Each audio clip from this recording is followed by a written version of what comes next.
Are you tired of hearing people complain about the world and ready to own the responsibility to make the world a better place? Hey, my name is Brent Simpson, and welcome to this episode of Creating the Future. I believe that within each of us is a yearning to make the world a better place. So let's work together and make that desire a reality. My hope is that today's conversation inspires you as you endeavor to create the future.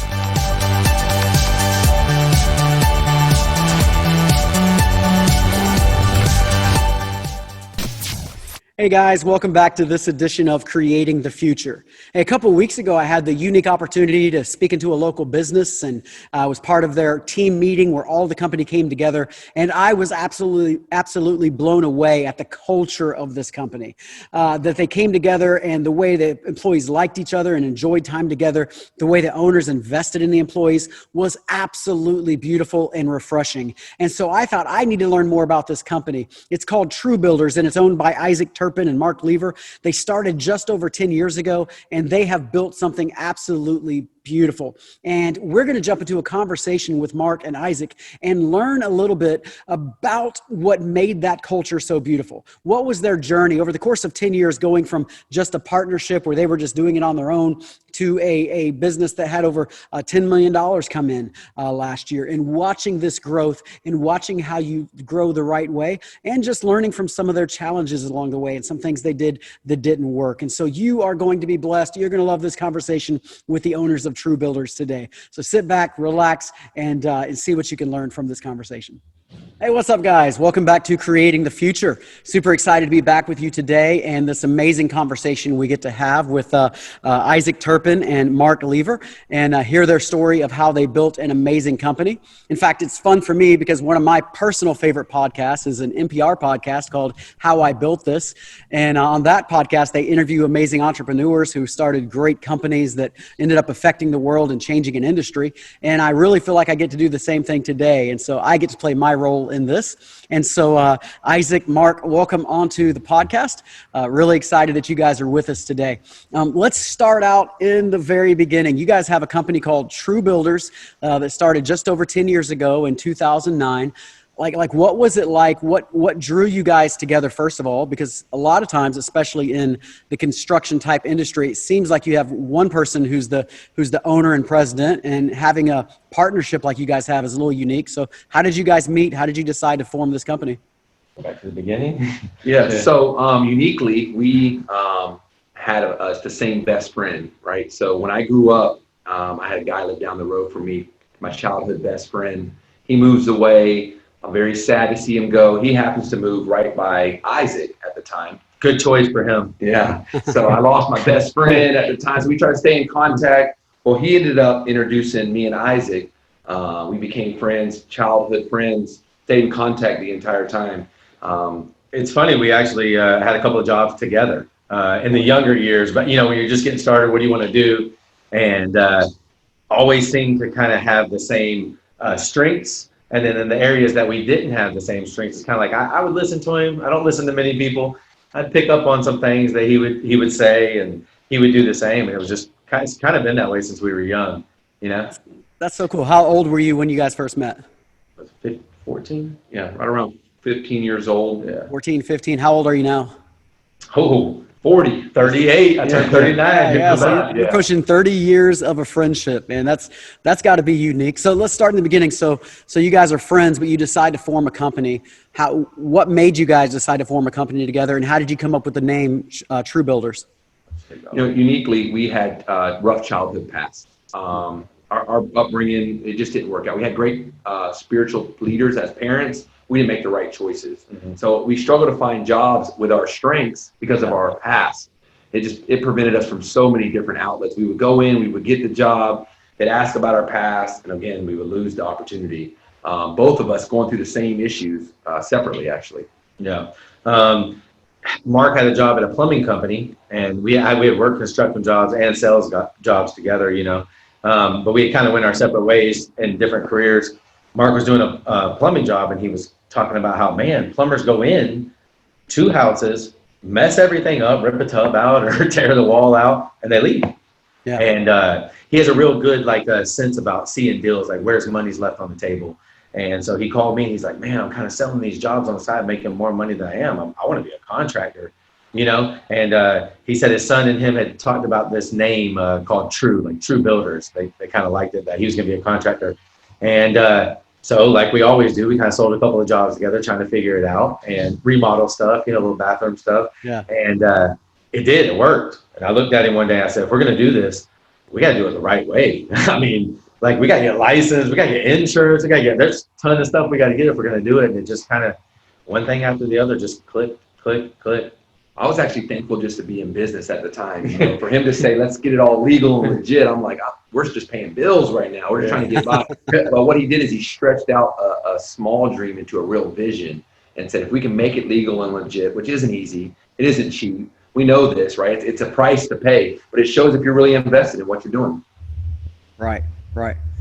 Yeah, it just reminds me that for any young business owners that are starting a business watching this, they say that one of the reasons why businesses will fail in the first couple of years, which happens off the charts, is because they don't have a business plan or a business model, right? They just have a good intention. They want to go do this. They think they can make money out of it, but they don't have a business plan, which partially incorporates what do you do in case of a catastrophe? What do you do if this doesn't work out, and how do you still succeed? And it sounds like Isaac was kind of pushing towards a model. You got a little bit of the passion and the model mixed together, and it becomes something beautiful.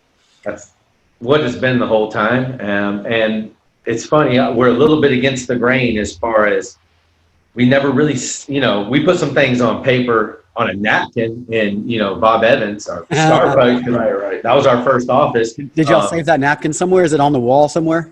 We still have all kinds of pictures of the napkin. We wrote napkins this morning again, same thing. Visions and dreams. So. Yeah, the first business model was really written on a paper, back of a menu, one of those paper menus that you advertise on. There.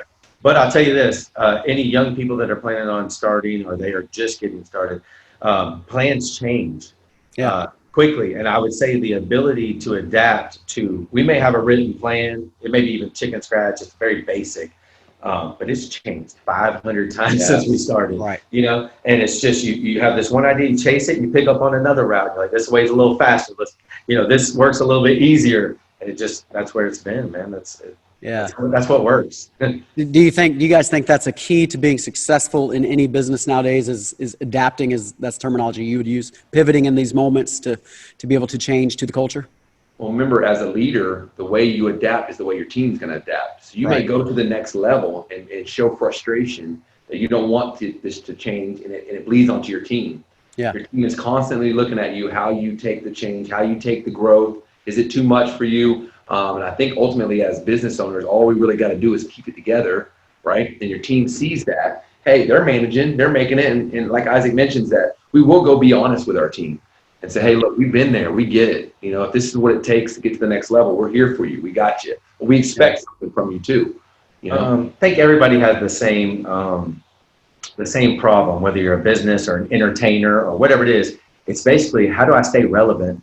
How do I stay relevant? Yeah. You always got to reinvent yourself. You always got to stay in front of people. What's the next song you're coming out with? It's the same thing in business. And I'm not talking about just being popular. Mm-hmm. I'm talking about what's the next technology that's coming out that could be against our company. How do we pivot and turn? So being able to change, I think it would be. I would say it's in the top 10, easy, maybe in the top 3 of keys to being successful. Yeah, it seems like, especially right now with the world we live in, that radically shifts all the time, right? I mean, every couple of weeks, it's like we're living in a different world a little bit. And so we have to be able to pivot. We got to be able to adapt in those moments. And you guys have done that so well. And even inside of your company, from an outside perspective, I've seen how you guys do things in the construction industry that you don't see done very well. And one of those to me is marketing. I mean, you guys are great at marketing in an industry where most people aren't. Most people in the construction industry, seems like their marketing is wearing the same t-shirt for all the employees, right? You guys are actually shooting commercials. Your brand is everywhere. Your label's everywhere. It's pretty neat to see. So how did you guys fall into this marketing place inside of your construction company? I don't know. It's a double-edged sword, I would say, is learning how to be seen in a crowd. I mean, that's what you start that from middle school, I guess you would say, and that's funny. That's kind of why we clicked off, just even stupid outfits or whatever you want to wear. It's funny how that we've always kind of had that. We want to find a way to stand out, right? So Right. whatever that may be to you, just find your own way. So what we did in our company is we dialed into our color scheme and said at the beginning, we're going to have to market through our color scheme. What's the way to stand out? And coincidentally, we went to black because in Florida, if you look up, the number one color not to purchase a shirt or anything, a truck to drive, is a black one. Too hot. The temperature here is just doesn't fit the market, but we saw that as something to make us stand out. If there was something that was available that we could start to jump in, and we added colors to it as we went along, but most importantly, it was finding our way to stand out in the crowd. Yeah. And marketing, I think marketing never, ever stops. Right. Some people are like, oh, well, you have to do just TV, you have to do just radio, or it's business cards. I don't think it's like just one thing. You can't pinpoint anything to say that right there.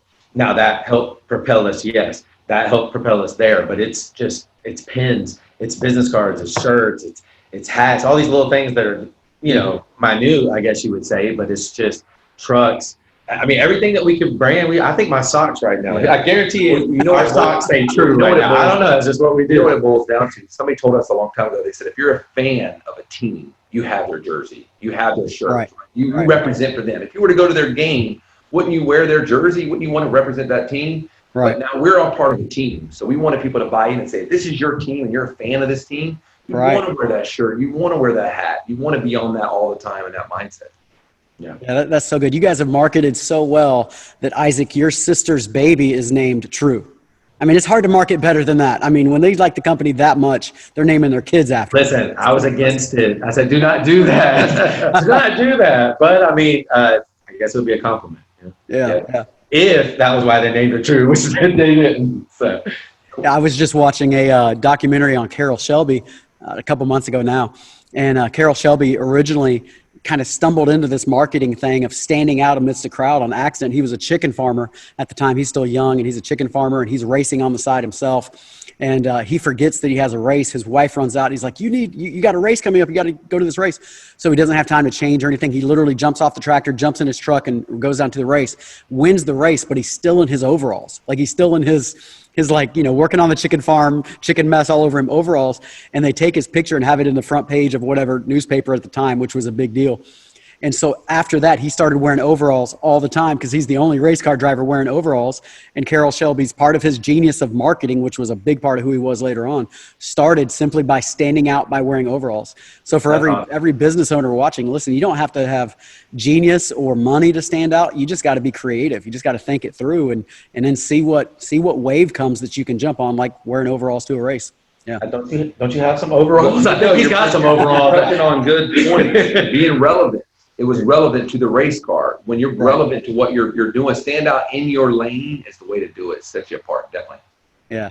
So we probably put the cart ahead of the horse a little bit, but so you guys started the company, 10 and a half or so years ago in 2009. But it has grown tremendously from that point. So I would assume it started with just the two of you. I would assume. I don't know that. But where has it grown to from there to now? We always joke around and say our first office was Starbucks because it kind of was. It was just me and him. We just finding jobs, going and selling them and then doing them until switching to an office. But I think where it's grown to now, I mean, I hate to say it because it sounds pretentious sometimes, but we're blessed. I'll just be honest with you. We're blessed. We got an office on I-4, and if you're from this area or you don't know, it's right in between Tampa and Orlando, Florida. It's dead smack in the middle.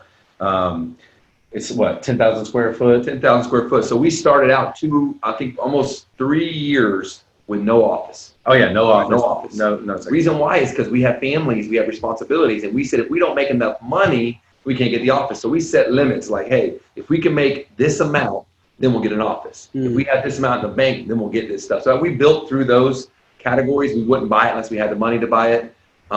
It forced us to come to work. It forced us, like I said, hey, you know what? We need another truck for the guys. And he would say, well, how much is it? Okay, it's this amount of money. Well, we got to work harder. We got to make that money, sell the job, and finish this job so we can obtain that we own it. Not necessarily are we trying to get into debt at the beginning. We wanted to be smart at the very beginning, Yeah, he's giving good points to people that are starting and stay liquid. I mean, you got to stay liquid. Don't overextend yourself or you'll get cut. But yeah, man, I mean, like I said, blessed on I-4. I'd say we got 51 employees. Right around 50 employees altogether between the companies. Got a really large fleet. And yeah, man, it's just grown out. I think our first year tax returns, we started in 09. We had a small tax return. We had a small tax return in 08, and it was like 200,000 at the max. We had to pay things out, pay ourselves, barely even surviving at that time. Right. We closed our books out this year at around 10 million. Yeah. So we go from 200,000 barely to 10 million. And what he's pointing out is the same things, the same principles that we had back then. We still know it's important to stay liquid. It's important to stay ahead of the game with the trends. That's something for us to continue as we grow, is that the businesses aren't just profitable is not the only way to sustain them. You have to understand how to maintain the money that you're getting. As an owner, how do you spend your money? What portion of the company do you take financially? Things like that. Yeah, those are big decisions. Even as I hear you talk, I've seen so many entrepreneurs start businesses and they jump into this ridiculous amount of overhead right off the bat because it gives an image of success before they actually have success. And you guys somehow successfully, maneuver through that where, a lot of people are like, well, I'm not successful if I don't have an office. And so they're going out and renting an office they can't afford that ends up hurting the company. And you guys are talking about Starbucks as your office. And I think there's a real powerful truth to that you don't need to put out the image to look successful or have some kind of thoughts in your head that I'm successful when I have a secretary. Some people think that way, or I'm successful, when I get a truck that has my name on it. No, you have to build in stages and get to the place that you can actually afford those things and don't sacrifice the health of your company for the sake of an image that you're trying to create. Listen, you're hitting it on the head. And so before we had an office, you wouldn't have known that. Right. You know what I mean? We represented ourselves like, what's the act as if, I think it's called. We represented ourselves way ahead. We acted like we had 50 employees the day that we started. Right. And we didn't. Very professional. So yes, I do agree. Stay lean, stay real lean. But you also got to what they call about the hustle. Everybody, that's a popular word now, hustle. So what it means is find something that doesn't overextend you, that gives you the look that you are that big. I'll give you a quick example. Me and Mark were riding through one time, had an opportunity to get a billboard. A billboard? We don't even have an office. And we sat there, listen, dude, we debated for 3 days on why and how, and what, is it smart? We don't even have an office, we don't have an office, you know what I mean? And we came to the conclusion that for the money, the price ticket, which I can't even tell you how much it was then, it was like very low, super low. We can afford that all day long, but it looks like it's worth $5,000 a month. You know what I mean? Yeah, so you got to have an office if you have a billboard. $300 a month. We marketed the billboard as a sense of professionalism that we were taking the next step. The key is he's pointing out is the billboard was in a terrible location, really, really inexpensive billboard. We used it in social media, remarketed it to say, hey, world, we got a brand new billboard out here. Of course, it only costs $200 a month. Yeah. And it's in a terrible location and nobody's going to see it, but social media will. Take the picture. He stood in front of it and gave us that presentation that if you have a picture in front of a billboard, I don't even know where your office is. You guys how many billboards do you have? Is that one on I-4? Is it? Nobody knows what's on social media. It's just a picture of the billboard and us. Right. Yeah. That worked. It worked, but it really, really inexpensive. Right. Super inexpensive. So. That's a great example. And especially in the construction industry, I mean, I'm not in it, but it would seem to me that you have less customers coming to you and you're going to customers a lot more.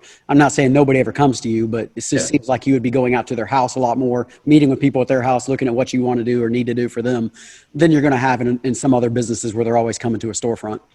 Yeah. No, I said it the other day in a meeting to our crew. We said, literally Publix and Chick-fil-A is who we're competing with as far as what we want for customer service and the experience that our customers get. The only difference is you go to Chick-fil-A and you go to Publix. Right. We're going in people's houses. Right. That's a tough gig, man. I'll be honest with you. It's a tough gig. Everything you touch is now yours, and still giving that customer a good experience when you're inside their house. It was important to us to bring that to the construction industry because I feel like there was a gap in that. Customer service is huge and it's really important to us. All right, so you guys went from, just the two of you, the whole fake it till you make it kind of thing, right? Making some decisions to, certainly it's not an overnight success, but from an outsider looking in, it can look like that. I know when you're on the inside of that kind of success, it certainly doesn't feel overnight because you got blood, sweat, and tears all wrapped up in this.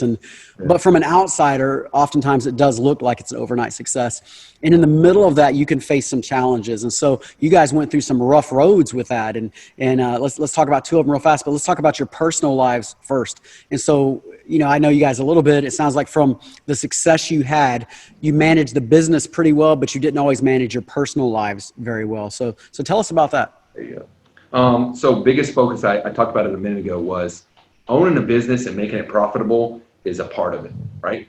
What you do as an owner with those profits is a whole nother problem. Sure. It's a whole nother deal, because what happens is the companies, they get bigger, the owner makes more money. Now he's not managing the money well. Doesn't mean the company's not managed well. Yeah. Can't do it. So what happens? That impacted our lives because we came up with nothing, because we had nothing, no experience, no education. Right. Because we acted in such a way with the billboard that elevated us to the next level. We weren't ready. We didn't have the training. Right. So it made it the mistakes that a lot of people may not make. We started making them in our business and our personal lives. Money can take you and shift your mindset, make you think you're somebody you're not. Yeah. Yeah. So he's touching a little bit on that. We weren't ready for it. And it is quickly, even though it's been 10, 12 years, it did happen very quickly. We weren't ready for that level of success, that level of money, because we, like you said, we came from such a background that we kind of saw ourselves as those still, kids that always had to struggle, Mm-hmm.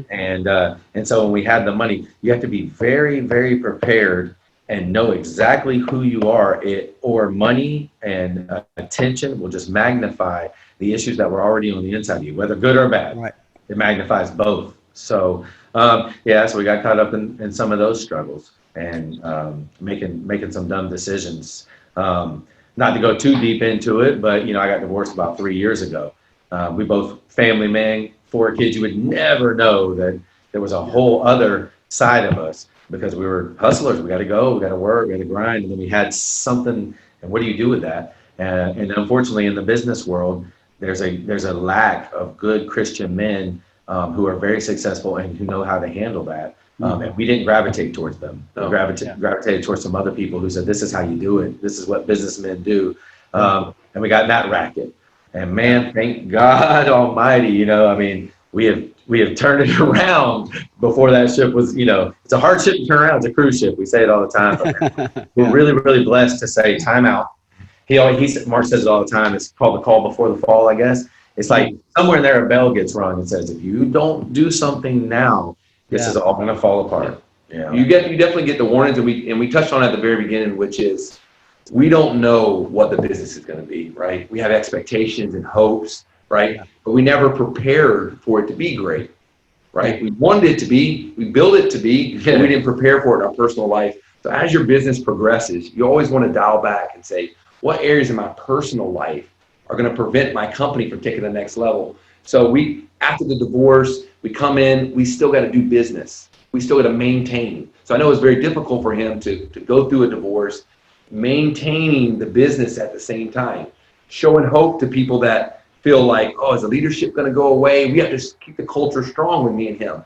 Hey, we're coming through this together. We're not going to get weak. I think what makes leaders is that they admit their faults. They come clean with them like he did and say, hey, how do we improve together? That's where culture's built. Yeah. I know you're big about, I think you're real big about time off, aren't you? Yeah, I am. Yeah. Because I've lived the other side of it. Like you guys, I've been there. Well, yeah. And that's also something you do. When you carry your business everywhere you go at all times, there's no shut off button, home or work. That can get you in trouble too. So he's talking about your personal life, make sure it's balanced. Make sure you know what success is.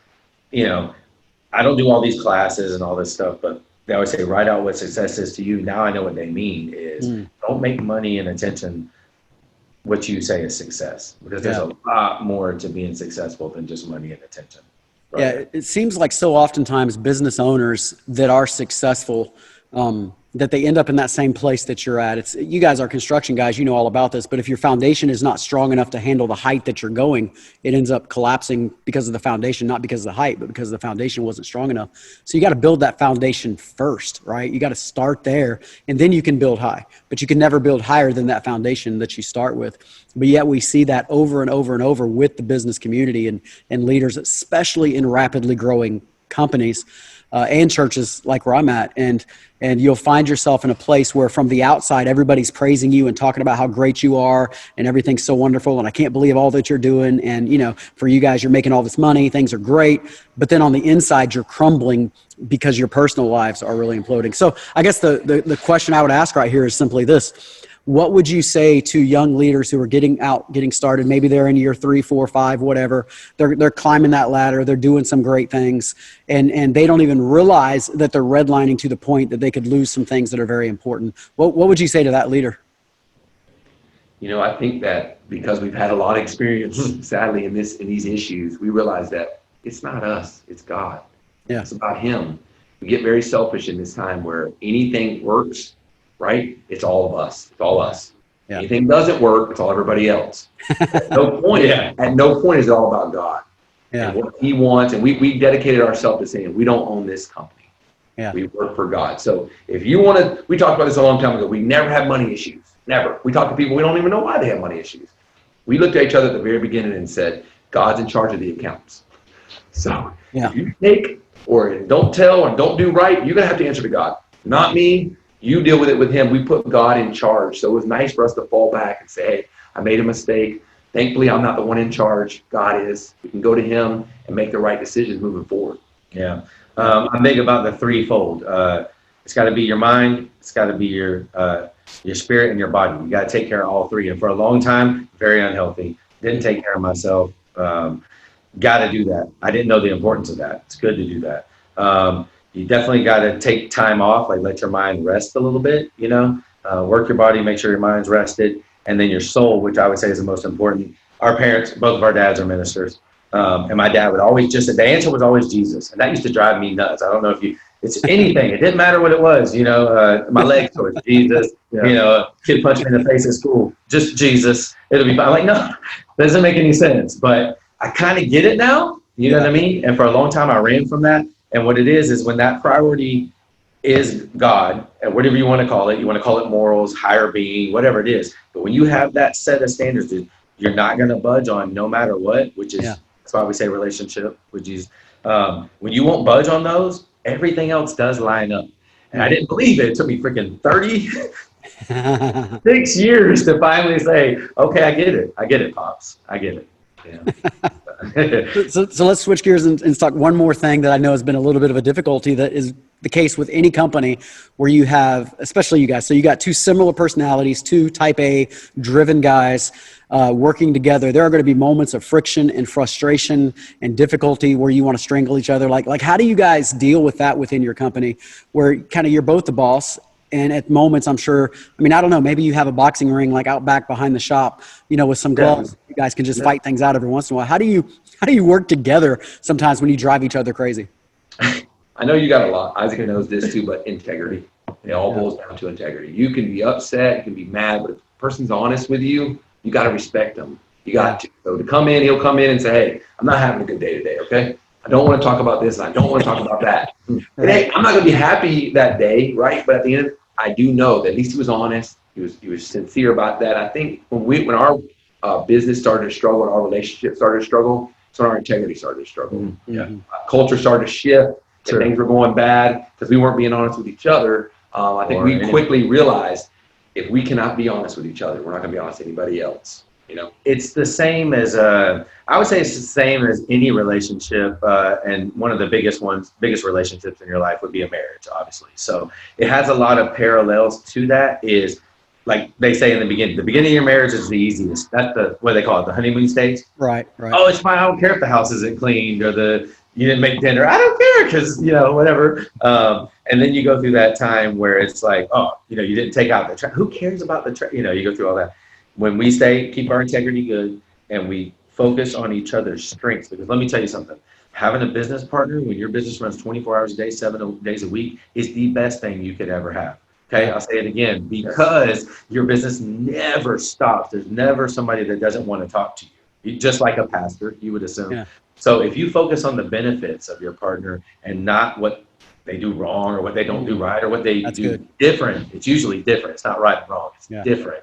When you focus on those positives, then your relationship will be fine. The business will be fine. It's built on integrity. Yeah. That's such a good analogy because it is like a marriage. So many marriages end in divorce. So many business partnerships ending in divorce, so to speak. And it's like separate and one person takes the business or a section of the business or something like that. And you almost need counseling from time to time. It's like, just like marriage counseling. It's like, all right, let's get some marriage counseling for these people working together.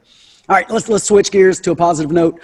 So I got the privilege of speaking to your team, I don't know, a few weeks ago now, and I was just blown away by the culture of your company. Like, people genuinely seem to love each other. They seem to love working there. It was just an amazing, amazing culture within your company.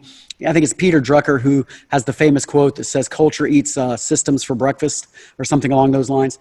And that's so true. So you can have all the systems in the world, but culture really is what matters. How have you guys found and created such an amazing culture at True Builders? We tried it both ways. That's how we really tried it both ways. We came out the gate with the best culture ever. We really did. I mean, it was hugging and everything's going to be amazing. And we're going to pray it through or fight it through, whatever. We're right. A family. We shifted, went into a corporate direction, and we knew that we were headed towards corporate. We just didn't know how much we had to go in that direction. But as soon as things started shifting towards corporate, we realized this isn't who we are. You know, we want structure. We love it. But like you mentioned, if you don't care about what you do, then there's no point in setting the systems up. There's no point in me building this because you ain't going to follow it. Yeah. So we realized instantly that culture is what's going to create the success. So we had to move and pivot back from the corporate life to being a corporate family life where, hey, you know what, at the end of the day, like he said, every system can't be followed to a T. There's times you got to go out and say the culture alone has us the ability to where we got to shift some things. This guy can't get to work because he has to take 3 kids to school because his wife left him. And you know what? He's going to come into work 15 minutes late. And we're going to allow it because this is how he keeps his job and supports his family. I think from a very young age, both of us with our family relationships have pushed us to love people. I mean, that's your rules. We love people. And so what we did is we took that, put it into a business sense. We really genuinely care about people that work for us, man. We really do. I know it sounds cheesy and it's cliche, but we really genuinely care about the people that work for us. We like being involved. We got that upbringing of being in the church and that fast pace and love people and train them no matter what, pick them up when they fall. We kind of brought that into the workplace. I mean, you were there at the company meeting. It's kind of ran like a church service in one sense, you know. I mean, we don't have a praise and worship team, but, you know, we got the music element, which brings the emotion out. You know, we bring it up on stage, which sets the precedent. You know, we excite people. We talk about accomplishments and give it a little, you can do it. You get attaboy, you can do it. I mean, we're not the owner. God's the owner. So we get to celebrate. We're having fun. Is that we feel like we're on the same level as them.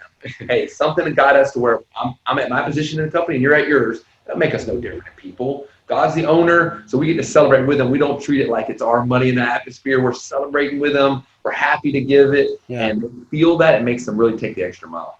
Yeah, it shows that you guys care. It was so obvious, and I was just blown away. I've been at a number of those kind of meetings over the years, and that was by far the best meeting like that I have ever been at, which is really the reason I decided to have you guys on the podcast. I'm like, man, how in the world do they have such an amazing culture? They got to have an amazing story, and I love hearing you guys' story.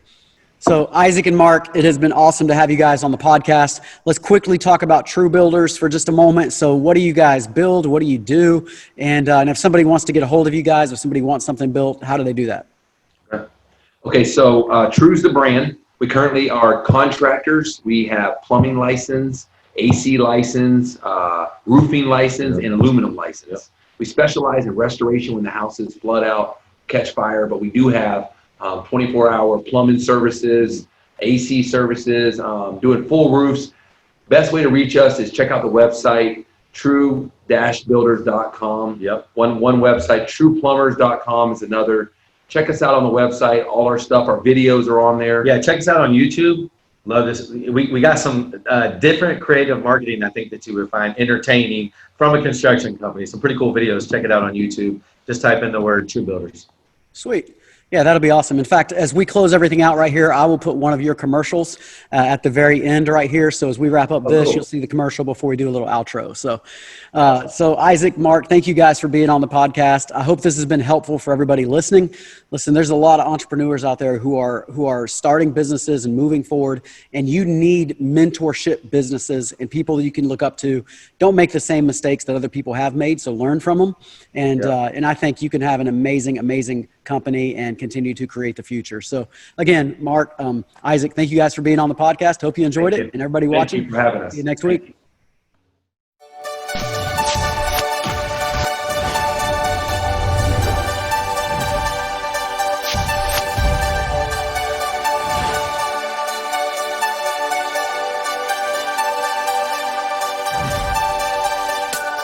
I hope you enjoyed this conversation today, and I especially hope it added value to you. If you enjoyed it, would you do me a favor and give us a 5-star rating on your podcast provider? It really helps to get the word out. And of course, if you share this content with your friends, that would be great too. And until next time, I hope you continue creating a better future. I look forward to being with you again soon.